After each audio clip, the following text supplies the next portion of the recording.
Joining me now is David Phillips, climatologist and with Environment and Climate Change Canada.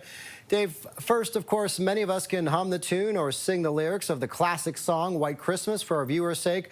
I will not be doing that, but in fact, what is the definition of a white Christmas? Well, Scott, if you go in your backyard, take a ruler, a snow ruler, a yardstick or a meter stick, and stick it in about 3 or 4 different places and average the depth that you see. And if you have 2 centimeters or more, hey, that's a white Christmas. Not the legal definition, maybe, but that's the Canadian definition.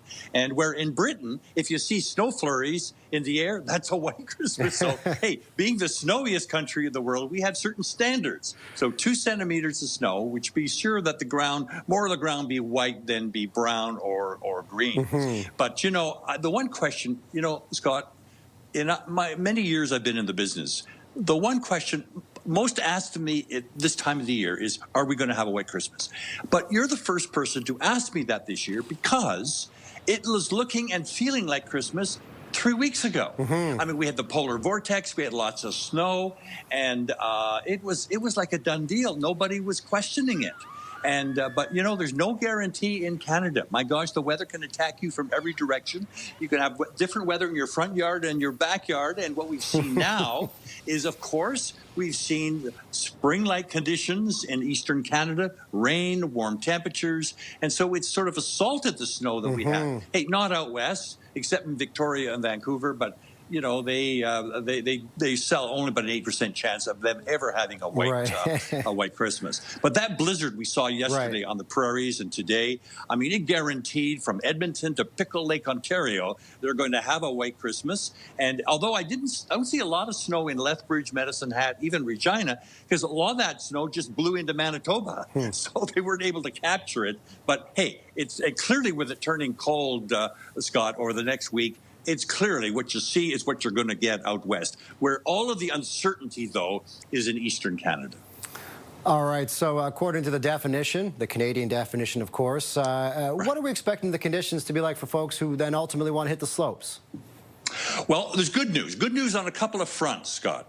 First of all, I think that places like Mount Tremblant, even Collingwood and around the Great Lakes, even Whistler's got over 100 centimeters of snow sitting there, just not along the coast where the atmospheric rivers are bringing rain and not snow at higher elevations. So I think people are in the mood for it. They're waxing their skis. They're not getting their golf clubs out. I mean, they are clearly thinking there's winter-like recreation. Not for ice fishing and necessarily snowmobiling everywhere, but certainly for the ski people. The other thing that's really good is the fact that the weather now coming up, we talk about the east, the chances are kind of iffy. I think Toronto, Windsor, Niagara are not only going to have to dream a little bit more, they're going to have to pray for a white Christmas because they're going to see days with warm temperatures and rain. But after this weekend, Scott, in many places, it's going to turn a little colder. And the kind of snow we get will be flurries. So the rain will end, no melting temperatures. So there is a good chance, even in the east, that we're going to see kind of good conditions for a white Christmas. You don't get a white Christmas with flurries, but having 4 or 5 days with it of flurries, there might just be enough to get that 2 centimeters. But the other thing that's very positive, Scott, is the fact that traveling about, all those people that leave the shopping for the last moment, getting about and about visiting people and doing all those errands and driving about looks pretty good. There's no snowstorm that I see that's going to trap people, storm stay them.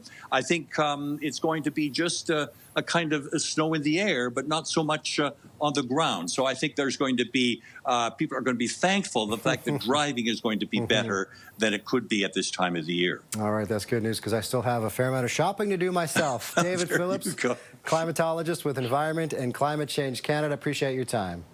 Okay, Scott, bye-bye now.